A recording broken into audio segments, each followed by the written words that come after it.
We are now 50 days away from NFL kickoff, and the NFL just put this beautiful 50-day graphic up with our franchise quarterback looking like a demon front and center on the graphic. And we got today's top 10 wide receiver rankings from NFL scouts, coaches, and executives, etc. Let's get to it.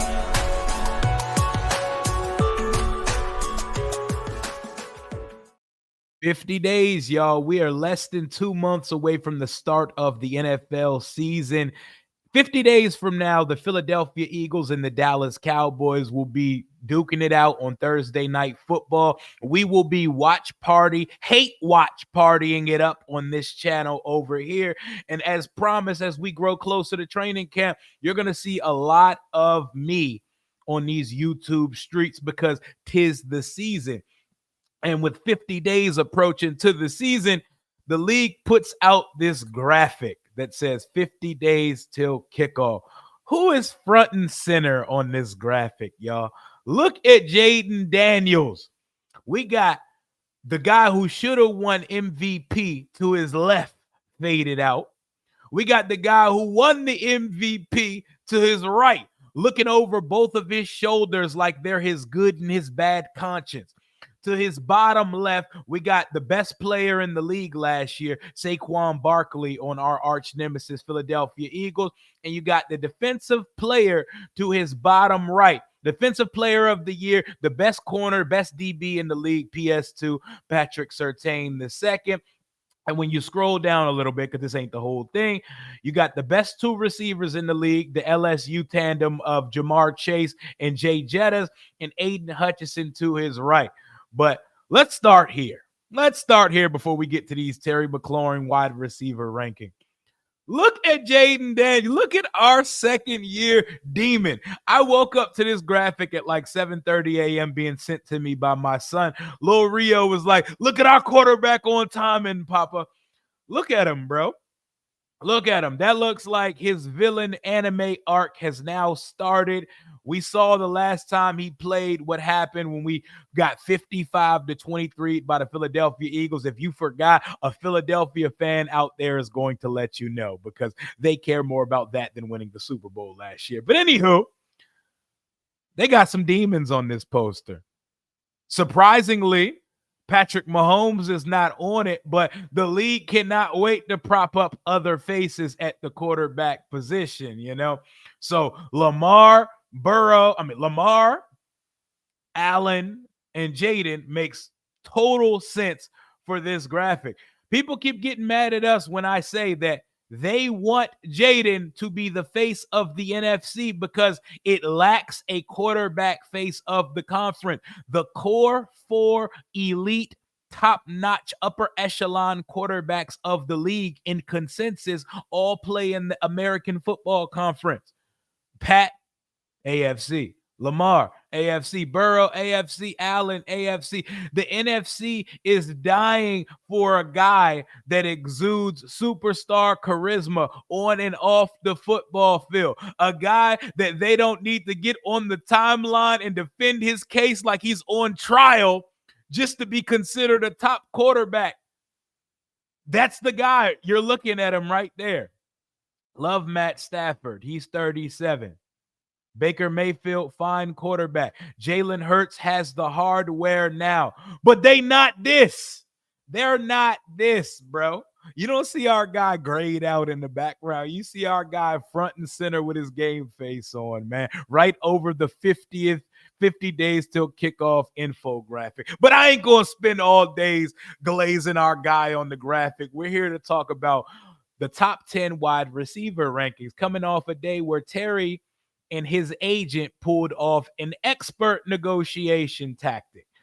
They spoke for 30 minutes or so after his Eastern Motives automotive shoot, and they are getting their last bit of leveraging out the way. You know, I likened it to getting a car deal over the line. Like, all right, let's go get your manager and let's get a final number time. with rookies reporting to camp in 2 days and veterans reporting in 6 days, Terry and his agent took the initiative to push the ball further into the goal line. We're in a goal-to-go situation now. If we were in the red zone before, the ball on that contract negotiation should be somewhere in the first and goal from the 5 situation, to make it as a football analogy at that point. But we're not here to talk about contract today. And for the fans that do not know, I just wanted to inform you that Terry McLaurin is under contract this year, I believe, for about 16, just under $17 million. He is not an unrestricted free agent. He does not need an extension going into the season, but guys get taken care of with a year left on their deal, especially after breaking the franchise record in touchdown. I wouldn't touch the field without a new deal as well. So I understand both sides of the argument. Adam Peters has a job to do. Adam Peters is the real GM that we've dreamt about and begged for the last 25 years. And now that we got one, and who is doing his job, his due diligence as thoroughly as possible, sometimes as fans, we need to shut the fuck up and let shit happen. I know that we champion and we cherish Terry McLaurin, but Adam Peters and company are also going to do right by the team. They got a number. Terry got a number. They got to find the sweet spot in between. That is the most objective way to view the Terry McLaurin contract. I'm going to be objective about it and impartial about it, despite how I feel about one Terry McLaurin. But let's get into these top 10 wide receiver ranking. Just like we can glaze and gloss over how they champion our quarterback, who's the 5th ranked, Luvu as the 5th ranked off-ball linebacker, we got to talk about the wide receivers as well, even if we don't got a guy in the top 10, which is going to surprise most of Washington's fan base, especially considering how touchdown active Terry McLaurin was now that he finally got a quarterback. But let's get into it, man. First things first, I looked at Jeremy Fowler's tweet because he's the ESPN senior writer reporting these every day. He says, execs, coaches, and scouts rank the NFL's top 10 wide receivers. Jamar Chase finally beats out his guy, Justin Jefferson. Nico Collins and Malik Neighbors debut in the top 8. First top 10 finish for both players. And there were 5 players tied for the last 2 spots. And those 5 players are Mike Evans, Garrett Wilson, Terry McLaurin, Puka Nacua, and BTJ, Brian Thomas Jr. Let's get into the list and let's work our way down 1 through 10. The depth at this position, says Jeremy Fowler, the depth at this position makes any attempt all but futile. All but futile. Way more than 10 are deserving each season. Yes, this is one of the deepest positions. So I can't really get mad at this because a lot of these rankings can go either way. Last season, 21 receivers surpassed 1,000 receiving yards, down from 27 the year before. There were 27,000-yard receivers last year. So 1,000 is kind of the benchmark. Last year's rookie class featured several budding stars, one of whom debuted in the top 7. That's Malik Neighbors. What's great about this year's group, the clear 2-man race features 2 stars who grew up 10 miles apart, played at LSU together. Yeah, that's crazy, bro. Lifetime best friend. You and your bestie just at the top of the ranking. At number 1 and 2, we don't even really need to have much of a discussion. It's always 1A and 1B with these guys. I cannot believe just Joe Burrow got to throw to both of these guys in college. Jamar Chase went absolutely nuts last year. 127 catches, 1,700 yards, and 17 touchdowns. Insane. And more insane that their defense was so bad that an MVP and offensive player of the year candidate season for their quarterback and wide receiver was not in the playoffs because of how bad they were defensively. And we already know what Justin Jettis is. My favorite thing about Justin Jefferson is I don't feel like he has an elite trait and he's just good at fucking everything. That is a complete wide receiver. I don't think he's the best receiver in the league. I don't think he has the best hands in the league. I don't think he's the best route runner. He's just fucking good at everything. And no matter how you play him, he's going to still get his. That is what an elite receiver does. Tyreek Hill, say what you want about him. That is still one of the more dangerous weapons in the league. With the ball in his hand, he can get behind any type of defense that you play. You could bracket cover him. You could put the deep save. You could put a fucking prevent defense out there, and this little ass bastard is going to still get behind the last level of your defense. He's an idiot, and he's getting up there in age, but no debates for me so far. Say what you want about CeeDee Lamb. He's a dog. He's a dog. 2023, he had 135 catches, 17, 49, and 12. Those numbers obviously dipped last year. Well, guess what? He played most of the season with Cooper Rush at quarterback, and he still produced, and they still fought pretty hard. Still no complaints for me so far. A.J. Brown, absolute dog. We already know what A.J. Brown is. He is a height, weight, speed guy, possession receiver. You cover him however you'd like to. He's going to always get his. Their passing offense was anemic for about 7 to 8 weeks during the season, and little of that had to do with the wide receiver. Surprisingly, his teammate, Devontae Smith, wasn't in the top 10 of this, but there are so many players that could fit into it. Then we got Amon-Ra St. Brown coming up at number 6. The numbers are there. That offense is highly potent. We're going to see what it is after Ben Johnson leaving, but they're just a high volume offense. Their top running back, and their quarterback do bananas numbers over there. The production's there. He's a baller, man. It says 36 regular season wins and 340 receptions later. St. Brown continues to be Goff's first thought. He's a baller, man. I think a lot of people think that he's overrated, but he does a lot of things well. According to an NFC executive, he doesn't have the size, but he has high-level traits: feet, hands, instincts, run after catch. The eye test tells you that Amon-Ra St. Brown is a top 10 receiver in this league, and the production has been there every year. The most open receiver in the league last year was Jaden Daniels' best friend, Malik Neighbors. I'm not going to argue this. Honestly, I'd put Malik Neighbors over Amon-Ra St. Brown if we're keeping it a whole stack. He had no quarterback, and he still did fucking numbers last year. Neighbors has surpassing 100 catches and 1,200 yards as a fucking rookie. 100 catches and 1,200 yards as a rookie, man. I can't remember the last time I saw 100 catches and 1,200 yards over this joint. So that is not a game, bro. The receptions total is the second most by a rookie, behind Brock Bowers last year, who had 112. Crazy, man. The rookie pass catchers of last year went absolutely nuts, man.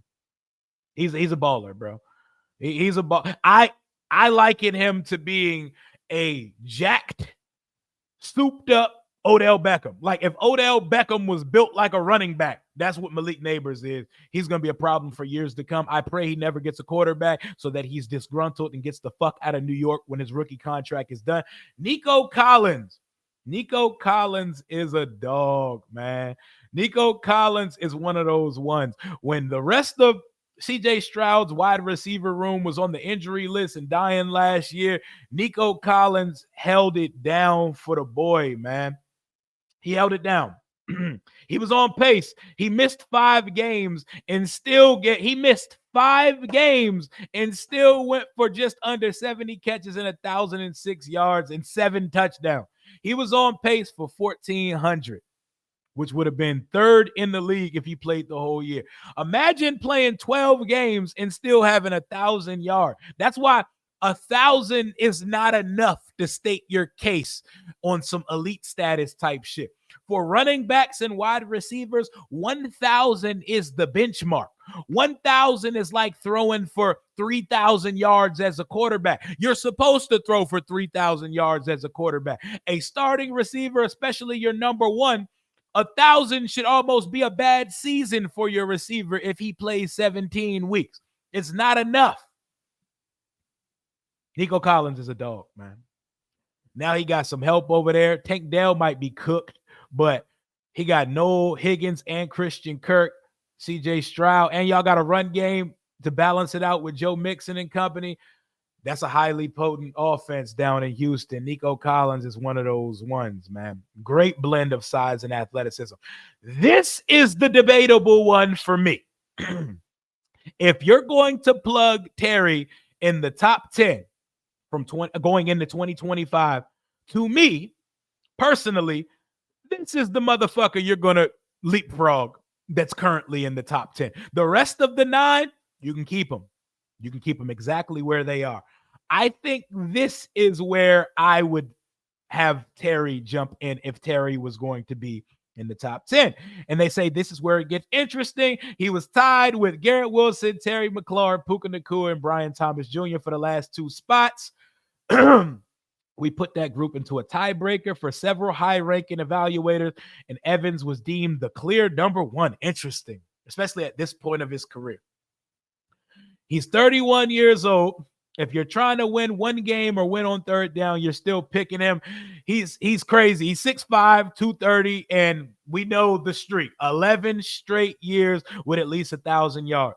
I hate that we pulled Terry early in his rookie year, because if it weren't for him being a little banged up and having to pull him and playing with garbage at quarterback, Terry would be on pace to pass this Mike Evans shit, because he's had 5 in a row. It should be 6 in a row. But man, the hamstring cost him a few games, still over 1,000 yards, and he cut his drops down, and he's still one of those automatic guys on short yardage and goal line situations. Ask Marshawn Lattimore how that turned out in the wild card round, but we did get the last laugh and win that game. But I understand the longevity and all that, but nah, man. I think if there was one person that Terry had 13 touchdowns last year. I know he had only just 1,000 and just under 1,100 yards, and I need more in a 17-game sample size. But I think Terry is better than Mike Evans at this point. Mike Evans is not making top dollar. I want people to know that as well. For Mike Evans to be sitting here at number 9, Mike Evans making something like $22 million a year, and he was recently extended. Something crazy like 2 years, $41 million.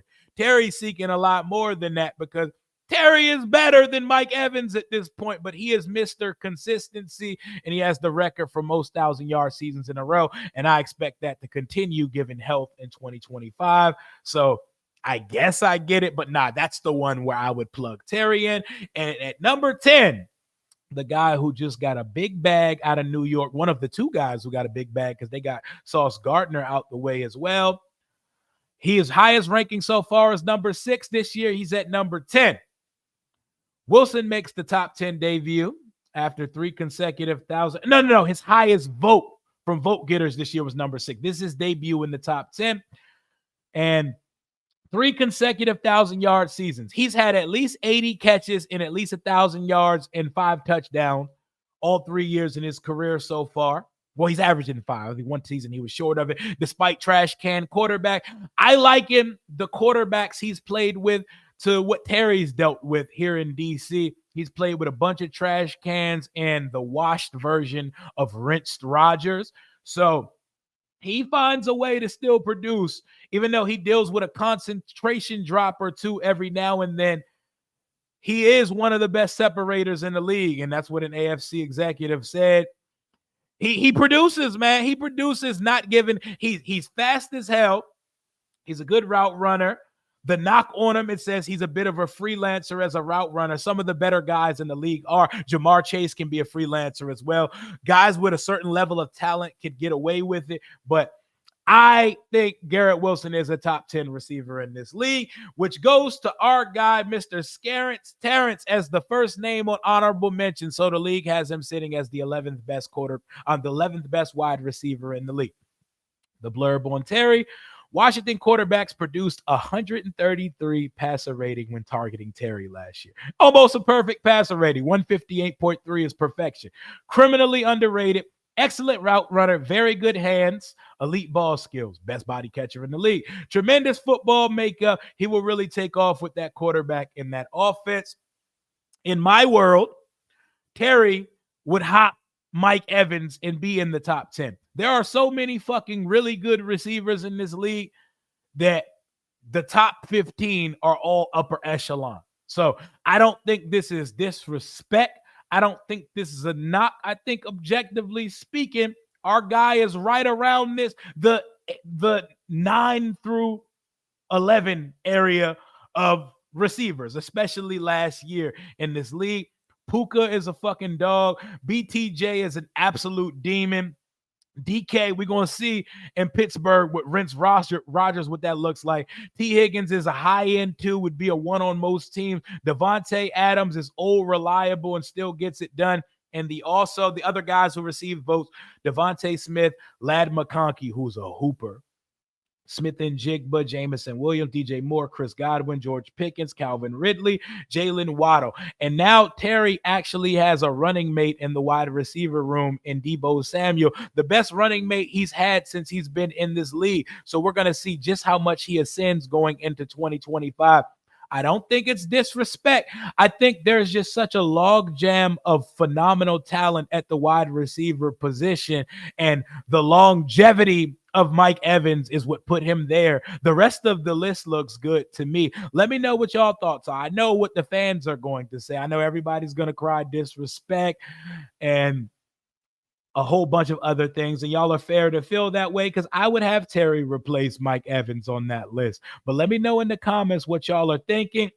I'll be live in a couple hours at 1:05 p.m. Eastern Standard Time with my boy, my brother, NFL insider, Lake Lewis Jr. We're going to be talking Terry contract. We're going to be talking this list. We're going to be talking Luvu. We're going to be talking Jaden Daniels and top storylines going into training camp. And we're going to touch one more time on those Super Bowl era threads and the retirement of Arthur Monk's jersey. That is all I got for right now. Hail to the Washington Commanders. We gearing up and we amped up for the start of training camp in a couple of days. Hail to the Washington Commanders. Bleed burgundy and gold into the death of you. Until next time, Commander Rio is out.